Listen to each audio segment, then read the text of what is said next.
Hello दोस्तों, स्वागत है आपका हमारे यूट्यूब चैनल कैंपस सोल में, जहां हम आपको देते हैं ड्यू सोल से जुड़ी सारी अपडेट, वो भी टाइम पे।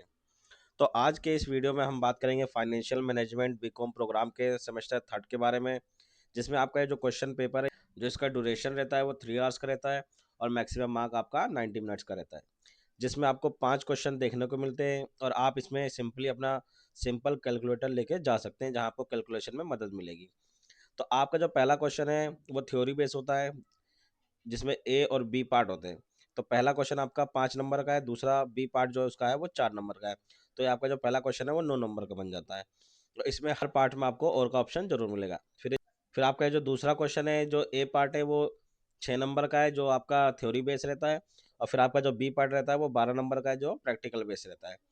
फिर आपको इसमें भी और का ऑप्शन मिल जाता है कि ए पार्ट आपका थ्योरी बेस और बी पार्ट आपका प्रैक्टिकल बेस। जो आपका क्वेश्चन नंबर 3 होता है, ये आपका 27 मार्क्स का होता है, जिसमें आपको ए बी सी 3 पार्ट देखने को मिलते हैं। और तीनों पार्ट जो आपके होते हैं उसमें से 2 पार्ट जो होते हैं वो प्रैक्टिकल बेस है, जो आपके 18 नंबर के हो जाते हैं। और एक पार्ट आपको जो थ्योरी बेस देखने को मिलेगा वो 9 नंबर का होता है। और सेम आपको और के ऑप्शन में ए बी सी ऑप्शन मिल जाते हैं, जिसमें आपको 2 प्रैक्टिकल और एक थ्योरी बेस क्वेश्चन देखने को मिलेगा। अब क्वेश्चन नंबर 4 आ जाता है, जिसमें आपको ए और बी 2 पार्ट देखने को मिलते हैं। तो आपका जो पहला पार्ट होता है वो शॉर्ट नोट होता है, जिसमें आपका थ्योरी बेस होता है 6 नंबर का, जिसमें आपको 2 पॉइंट्स दे दिए जाते हैं, जैसे स्टेबिलिटी ऑफ डिविडेंड और दूसरा है गॉर्डन्स मॉडल। तो ये आपके 3-3 नंबर के दोनों डिवाइड हो जाते हैं और आपको इसमें लिखना होता है। फिर आपका ये जो बी पार्ट आता है वो थ्योरी बेस हो जाता है।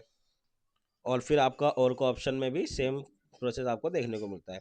फिर आपका लास्ट और फाइनल क्वेश्चन फिफ्थ आता है, जिसमें इसमें भी आपको 6 नंबर का थ्योरी क्वेश्चन और 12 नंबर का प्रैक्टिकल क्वेश्चन देखने को मिलता है। तो आप इन क्वेश्चनों को एक बार गो थ्रू जरूर करें।